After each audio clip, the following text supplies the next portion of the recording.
G'day viewers, it's Michael here again and welcome back to SingleRacer. Now I'm hoping to do a two-part video series again, but they always take a long time to record and edit, so I'm hoping that might be ready by the end of the week or early next week. So in the meantime I thought I would do this quickie from Mickey based on a video that I recently viewed. And so the video is by a channel that I have great respect for, Ferrariman601, and here's his channel here. And the video was him driving what he normally doesn't drive, which is the Corvette C7. Now it's not the C7R, it's the standard car, the C7 Stingray. And he takes it for a few laps around Laguna Seca. But the one thing I want to say up front, because I think you would understand that it was logical that if I put a video up doing the same lap as him, that I'm naturally going to beat that time. But it's not about me being the Australian Mickey and saying, there you go mate, try and beat this time, because I know if Ferrariman put his mind to it, he would absolutely slaughter me. He's an outstanding driver, so there's no question about that there. And so therefore the reason that I'm doing this video is actually in a selfish way for myself, because what I know from reading the comments with Ferrariman, but also being a fan of his channel, is he not only has a wheel and pedal set where he has the clutch, which I don't, but he has a unique style which I think comes from the Formula 1, but I think I have heard him say that it's just his style in general, where it's kind of difficult to explain, but he feathers the throttle or bounces on the throttle, and the main reason for that, especially in turbo cars, is to keep the rev range high and within that turbo, the main turbo power of a lot of cars.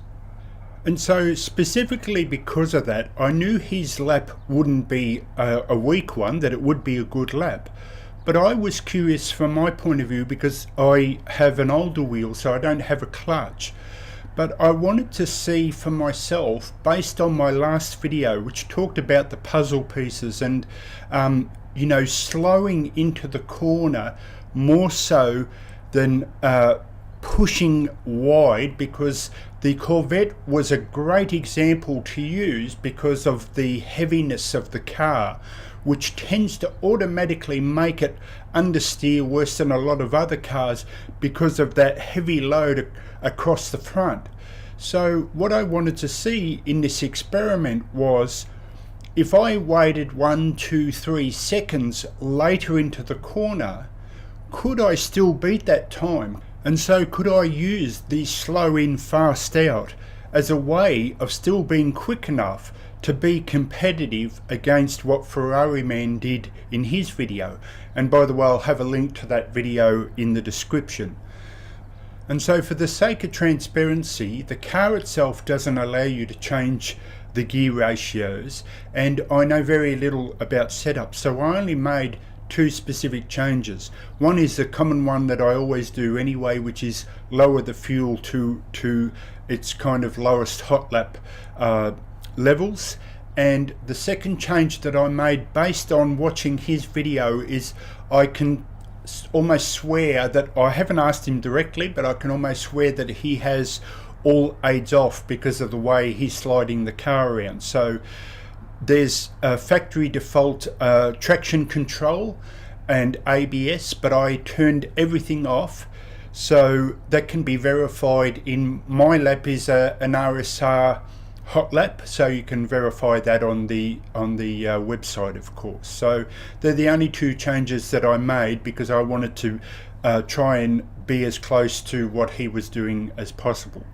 And so there's nothing more to do except let's see how I go. So this is Michael signing out for SingleRacer, and let's go hot lapping Ferrariman style.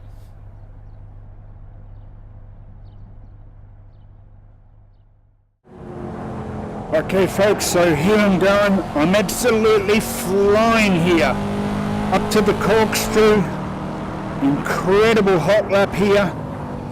change down, beautiful, come into this very tight corner, and the ultimate speed coming out, and bugger.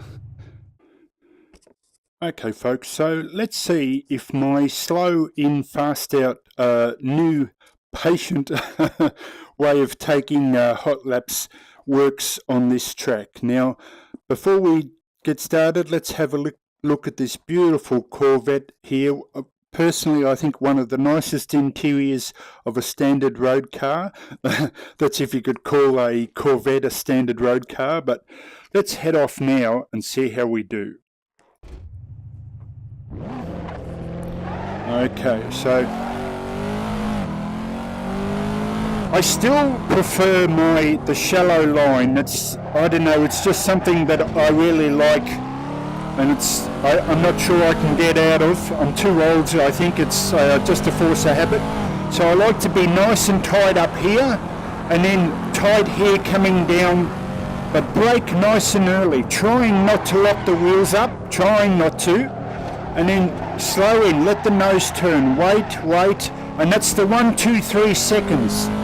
Trying to get the nose turned in. So like I turn him here, but wait and let the nose turn in, and now hit the accelerator.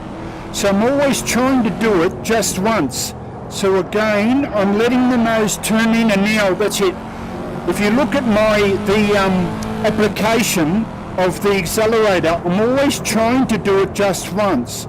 So again, it's being patient, letting the nose turn in, and now I can floor it. There's a bit of the kick because I haven't got traction control on. Same thing here. Again, just be patient. Now I've got the extra run off there, so that was good, but probably not the best corner. And now the corkscrew. I always like to go out a little bit wide in the corkscrew, and then bring it in so the nose comes in, and I can get that nice deep run in out of the corkscrew. Beautiful. Oh gee, trying to hang on to that slide is just crazy when you've got no aids on.